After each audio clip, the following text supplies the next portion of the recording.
हमारे पुराणों में कहा गया है कि तपेषु सर्वेषु एकाग्रता परम तपः, अर्थात सभी तपस्याओं को करने से बड़ा तप है एकाग्रता। जीवन का कोई भी साधारण या असाधारण लक्ष्य बिना एकाग्रता के हासिल करना संभव नहीं है। फिर चाहे वह ईश्वर की साधना हो, साइंस का कोई परीक्षण हो, पढ़ाई में ध्यान लगाना हो या फिर तीर निशाने पे लगाना हो। एकाग्रता वह है जब मनुष्य की सारी मानसिक तथा शारीरिक शक्ति उसी लक्ष्य को हासिल करने में लगी हो जो वह हासिल करना चाहता है, और लक्ष्य प्राप्ति के रास्ते में जितनी भी बाधाएं आए उनसे उसका मन तनिक भी विचलित या भ्रमित ना हो। मगर ऐसा करना इतना सरल नहीं है। अगर ये इतना आसान ही होता तो अर्जुन श्री कृष्ण से नहीं कहते कि चंचलम ही मनः कृष्ण प्रमाथि बलम दृढ़म तस्याहम निग्रहम मन्ये वायो रेव सुदुष्कर्म, अर्थात हे श्री कृष्ण, क्योंकि मन चंचल, छलिया, हठीला तथा अत्यंत बलवान है, अतः मुझे इसे वश में करना वायु को वश में करने से भी अधिक कठिन लगता है। अब जरा सोचिए, अगर मन को वश में करना अर्जुन के लिए भी इतना कठिन था, जिसने खौलते हुए तेल में मछली का प्रतिबिंब देखकर उसकी आंख भेद दी थी, तो एक आम इंसान के लिए कितना कठिन होगा। जी हाँ, चंचल मन को वश में करना बहुत कठिन है, मगर श्री कृष्ण कहते हैं लगातार अभ्यास के द्वारा मन को वश में कर मनुष्य अपनी एकाग्रता बढ़ा सकता है, जिससे हर लक्ष्य हासिल करना आसान हो जाता है। आइए जानते हैं एकाग्रता बढ़ाने के कुछ महत्वपूर्ण साइंटिफिक टेक्निक्स, और अंततः जानेंगे कि भगवान श्री कृष्ण ने अर्जुन को अपना मन वश में करने की कौन सी विधि का पालन करने के लिए कहा था। Scientific technique number 1, meditation. Harvard university के एक शोध के अनुसार 20 मिनट का मेडिटेशन 4 घंटे की नींद के बराबर होता है। मेडिटेशन के कारण शरीर की आंतरिक क्रियाओं में विशेष परिवर्तन होते हैं और शरीर की प्रत्येक कोशिका प्राण तत्व यानी कि ऊर्जा से भर जाती है। शरीर में प्राण तत्व के बढ़ने से प्रसन्नता, शांति और उत्साह का संचार भी बढ़ जाता है। अमेरिका के वैज्ञानिकों ने यूनिवर्सिटी के छात्रों के 2 सोमों पर किए गए अध्ययन में पाया कि महज 4 हफ्तों में मेडिटेशन से उनके दिमाग में अहम बदलाव आया। उनके दिमाग का नर्व फाइबर घना हुआ और दिमाग से ज्यादा संकेत मिलने शुरू हो गए। अध्ययन के दौरान मस्तिष्क के व्यवहार को नियंत्रण करने वाले हिस्से में भी अच्छे बदलाव पाए गए। इसके अलावा जनरल हेल्थ साइकोलॉजी में हुए शोध के अनुसार भी मेडिटेशन से शरीर से कोर्टिसोल नामक हार्मोन का स्राव सही मात्रा में होता है, जिससे आपका दिमाग शांत रहता है और आपको तनाव मुक्त रहने में मदद मिलती है। नंबर 2, त्राटक क्रिया। ये मेडिटेशन की ही एक विधि है। त्राटक शब्द का अर्थ होता है किसी एक विशेष वस्तु पर अपनी नजरों से लगातार देखते रहना। त्राटक क्रिया हठ योगा का ही एक प्रकार है। यह हठ योगा के 7 अंगों में से एक अंग षटकर्म की एक क्रिया है। हठ योग में इस क्रिया का वर्णन दृष्टि को जागृत करने की शक्ति के रूप में किया गया है। आंखों को आत्मा का प्रवेश द्वार माना जाता है।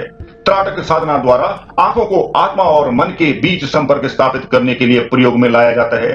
त्राटक मेडिटेशन शरीर को शक्ति और शुद्धि प्रदान करने के लिए की जाती है। इस विधि के अनुसार अपने घर में किसी एक जगह पर केंद्र बिंदु बनाएं तथा उसकी ओर ध्यान केंद्रित करें। यह विधि अपनाते समय प्रारंभ में आपका ध्यान कई बार टूटेगा, फिर धीरे धीरे स्थिरता प्राप्त होगी। ध्यान केंद्रित करने का समय धीरे धीरे बढ़ाएं। वैज्ञानिक शोधकर्ता के द्वारा भी यह विधि प्रमाणित है। इससे आपको एकाग्रता बढ़ाने में सहायता मिलेगी तथा यह आपकी स्मरण शक्ति को भी बढ़ाएगा। नंबर 3, निरंतर व्यायाम यानी कि रेगुलर एक्सरसाइज। व्यायाम करने से काफी हद तक मानसिक तनाव कम होता है। तनाव कम होने से मन को शांति प्राप्त होती है, और यदि आप नियमित रूप से व्यायाम करते हैं तो आपकी जिंदगी काफी खुशनुमा होगी। व्यायाम सिर्फ शरीर को ही तंदुरुस्त नहीं रखता, बल्कि मन को भी तंदुरुस्त रखता है। व्यायाम के दौरान हमारा ध्यान हमारी क्रियाओं पर केंद्रित रहता है, और इस तरह व्यायाम करना हमारी एकाग्रता को बढ़ाता है। Number 4, Pomodoro technique. Pomodoro technique एक टाइम मैनेजमेंट ट्रिक है, जिसकी खोज 80 के दशक में फ्रांसिस्को सेल्रो ने की थी। इस तकनीकी में कार्य की अवधि को छोटे छोटे अंतराल में बांट दिया जाता है। पोमोडोरो टेक्निक को एक उदाहरण से समझते हैं। मान लीजिए आप इसे पढ़ाई के क्षेत्र में प्रयोग करना चाहते हैं, तो सबसे पहले एक लक्ष्य निर्धारित करिए। जैसे कि आपको किसी विषय के 4 चैप्टर तैयार करने हैं, तो 25 मिनट लगातार पढ़ने बैठ जाइए। 25 मिनट बाद 3 से 5 मिनट का ब्रेक लीजिए। 25 मिनट की पढ़ाई और 3 से 5 मिनट के ब्रेक के एक सेशन को एक पोमोडोरो कहा जाता है। इसी प्रकार लगातार 3 से 4 पोमोडोरो पूरा कीजिए। 3 अथवा 4 पोमोडोरो पूरा करने के बाद एक लंबा ब्रेक लीजिए। ये ब्रेक 15 से 30 मिनट का हो। इसके बाद फिर से पोमोडोरो शुरू कीजिए। आजकल बहुत से पोमोडोरो तकनीक की एंड्रॉइड ऐप भी आती हैं, जिससे इसे आसानी से प्रयोग किया जा सकता है। हमारे दिमाग को किसी कार्य पर लगातार केंद्रित करने की एक लिमिट होती है। ज्यादातर लोग 20 से 30 मिनट से अधिक मन को फोकस नहीं रख पाते, इसलिए यह 25 मिनट के अंतराल को प्रयोग करती है। पोमोडोरो टेक्निक यूज करते समय आप जानते हैं कि थोड़ी देर बाद आपको ब्रेक मिलेगा। अवचेतन मस्तिष्क यानी कि सबकॉन्शियस माइंड में आगामी ब्रेक का विचार होने से दिमाग में डोपामाइन हार्मोन रिलीज होता है, जिससे ध्यान कम भटकता है। तो ये थी दोस्तों साइंटिफिक टेक्निक्स। आइए अब जानते हैं भगवद गीता में भगवान श्री कृष्ण ने अर्जुन को मन को वश में करने की क्या सलाह दी थी। भगवान श्री कृष्ण भगवद गीता के 6वें अध्याय के 35वें श्लोक में कहते हैं, असंशयम महाबाहो मनो दुर्निग्रहम चलम अभ्यासेन तु कौन्तेय वैरागे च गृह्यते।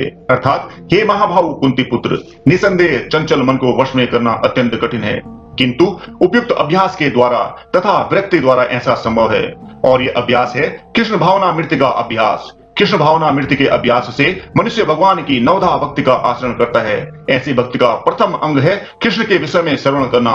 मन को समस्त प्रकार की दुश्चिंताओं से शुद्ध करने के लिए यह परम शक्तिशाली एवं दिव्य विधि है।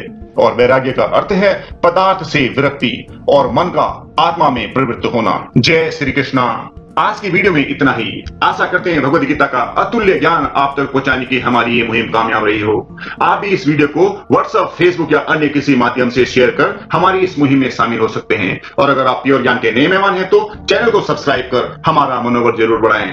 धन्यवाद। आपका दिन शुभ हो।